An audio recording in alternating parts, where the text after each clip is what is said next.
రాజకీయాల గురించి ప్రస్తావించడం అనేది చాలా సంవత్సరాల తర్వాత మళ్ళీ ఇదిగో ఇప్పుడే జరుగుతుంది. దానికి ప్రధానమైన కారణం తమ్ముడు పవన్ కళ్యాణ్, అలాగే చంద్రబాబు నాయుడు గారు తెలుగుదేశం నుంచి, బీజేపీ నాయకత్వం వీళ్ళందరూ ఒక కూటమిగా ఏర్పడ్డారు. అది చాలా సంతోషం, మంచి పరిణామం. ఈ సందర్భంగా మరీ ముఖ్యంగా ఈ రోజున నేను ఇట్లాగా మాట్లాడడానికి ప్రధానమైన కారణం నా మిత్రుడు, చిరకాల మిత్రుడు సీఎం రమేష్, అట్లాగే పంచగల్ రమేష్ రాజకీయంగా అరంగేట్రం చేసింది నా బ్లెస్సింగ్స్ తోటి. అది తను.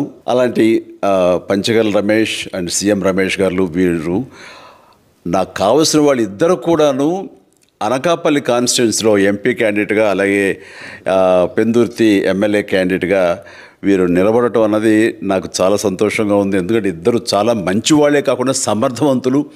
ఇలాంటి వాళ్ళు అలాంటి కాన్స్టిట్యున్సీకి, దాని అభివృద్ధికి ఎంతగానో దోహదపడతారు అన్న నమ్మకం నాకు చాలా ప్రగాఢంగా ఉంది. ముఖ్యంగా సీఎం రమేష్ గారికి కేంద్రంతో ఉన్నటువంటి సంబంధాలు, అనుబంధం ఇది మరీ మరీ ప్రత్యేకం. నాకు అది ఎప్పటి నుంచో తెలుసు.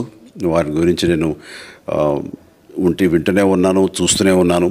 అండ్ ముఖ్యంగా ఆ కాన్స్టిట్యున్సీ, అనకాపల్లి కాన్స్టిట్యున్సీ అభివృద్ధికి ఈయన పరిచయాలు, కేంద్రంతో ఈయనకున్న సత్సంబంధాలు ఎంతో ఉపయోగపడతాయి. తద్వారా రమేష్ అలాగే మిగతా ఎమ్మెల్యేలు అందరూ కూడా ఎవరైతే అభివృద్ధి చేయాలి ఆయా ఎమ్మెల్యే నియోజకవర్గాలు అనుకున్నారో అవన్నీ కూడా సజావుగా సాగిపోతాయంటానికి దాని వెనకాల సీఎం గారి కృషి డెఫినెట్గా ఉంటుందంటే ఎలాంటి సందేహం లేదు.